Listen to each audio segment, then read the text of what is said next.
नमस्कार दोस्तों, जय भीम। मैं हूं सतीश गौतम।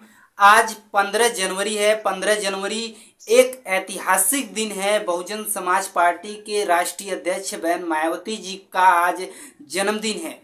बीएसपी अध्यक्ष मायावती जी का जन्मदिन पूरे देश भर में काफी धूमधाम तरीके से मनाया जा रहा है। इसी दौरान बीएसपी के पार्टी के कार्यालय लखनऊ में भी बीएसपी अध्यक्ष मायावती जी ने प्रेस कॉन्फ्रेंस किया। इसके अलावा बहन मायावती जी ने पुस्तक विमोचन भी किया है, यानी कि जो अपने जन्मदिन पर बहन मायावती जी के द्वारा लिखी हुई पुस्तक को जो है वो लॉन्च करती हैं। सामाजिक परिवर्तन की महानायिका, दलितों की देवी कहे जाने वाली बीएसपी अध्यक्ष मायावती जी का जन्मदिन 15 जनवरी को मनाया जाता है। उनका जन्म जो है 15 जनवरी 1956 में दिल्ली के गौतम बुद्ध नगर जिले के बादलपुर गांव में हुआ था। गौतम बुद्ध नगर यह उत्तर प्रदेश का ही एक हिस्सा है। बीएसपी अध्यक्ष मायावती जी 6 भाई और 2 बहनें थी। दलित समुदाय में पैदा हुई बीएसपी अध्यक्ष मायावती जी का जीवन काफी गरीबी में गुजरा हुआ है। बात करें बीएसपी अध्यक्ष मायावती जी की क्वालिफिकेशन की, तो बीएसपी अध्यक्ष मायावती जी ने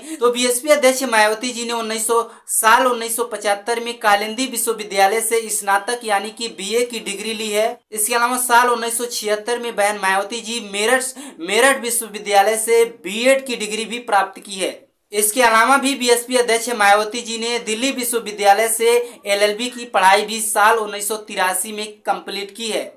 दोस्तों, अब बात कर लेते हैं कि बीएसपी अध्यक्ष मायावती जी राजनीति में कैसे आई। आपको उनसे जुड़ी एक कहानी जानना पड़ेगा। ये कहानी है साल 1977 की, जब जनता पार्टी अपनी सरकार बनाने के मूड में थी और सरकार बनाई भी थी। तो जनता पार्टी के द्वारा एक कार्यक्रम कराया गया था। उस कार्यक्रम में दलितों का प्रतिनिधित्व किया जा रहा था और उसका प्रतिनिधित्व करने के लिए युवाओं की तरफ से बतौर मुख्य अतिथि के तौर पे बीएसपी अध्यक्ष मायावती जी को न्योता भेजा गया था। सभा में पूर्व उप मुख्यमंत्री जगजीवन राम जी को प्रधानमंत्री बनाने की बात की जा रही थी और इसके अलावा हरिजन जैसे शब्दों का भी प्रयोग किया गया था, जिसको लेकर बीएसपी अध्यक्ष मायावती जी ने कटाक्ष करते हुए बड़ी बात कह दी थी।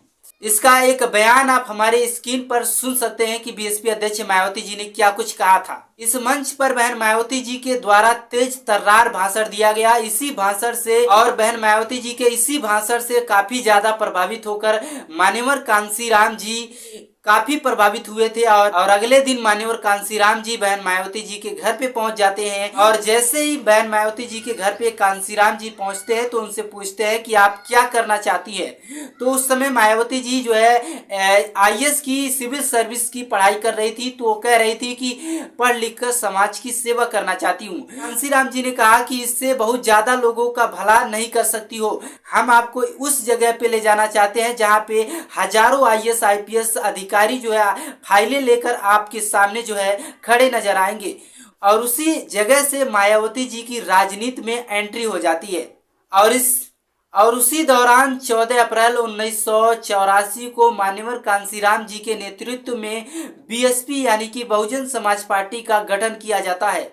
बीएसपी के गठन होने के बाद साल 1989 में पहली बार मायावती जी सांसद बनती हैं और सदन में पहुंचती हैं। उससे काफी ज्यादा वो पॉपुलर भी हो चुकी थी। पूरे देश भर में मायावती जी की एक छवि बन गई थी।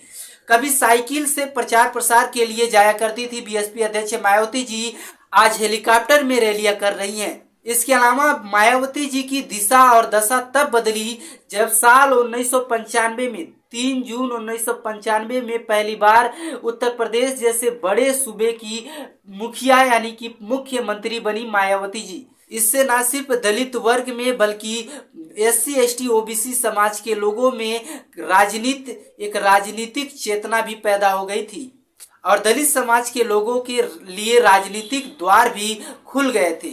मायावती जी के शासनकाल में काफी अच्छे तरीके से सुव्यवस्थित ढंग से जो है अपना कार्यकाल बहन मायावती जी ने चलाया है। उत्तर प्रदेश में 4 बार मुख्यमंत्री रही बीएसपी अध्यक्ष मायावती जी का जन्मदिन आज क्यों खास है, इसके पीछे की कहानी ये है कि कभी साइकिल तक नसीब नहीं होती थी बीएसपी अध्यक्ष मायावती जी के घर, आज हेलीकॉप्टर में भी बीएसपी अध्यक्ष मायावती जी चुनावी रैलियां करती हैं। तो ये सिर्फ और सिर्फ बाबा साहब अम्बेडकर के लिखे संविधान और उनके दिए अधिकार से संभव हो पाया है। आज बीएसपी अध्यक्ष मायावती जी के जिस तरह से जन्मदिन मनाया जा रहा है, पूरे देश भर में सुर्खियों का माहौल बना हुआ है। हमारी तरफ से भी बीएसपी अध्यक्ष मायावती जी को ढेर सारी बधाई एवं शुभकामनाएं।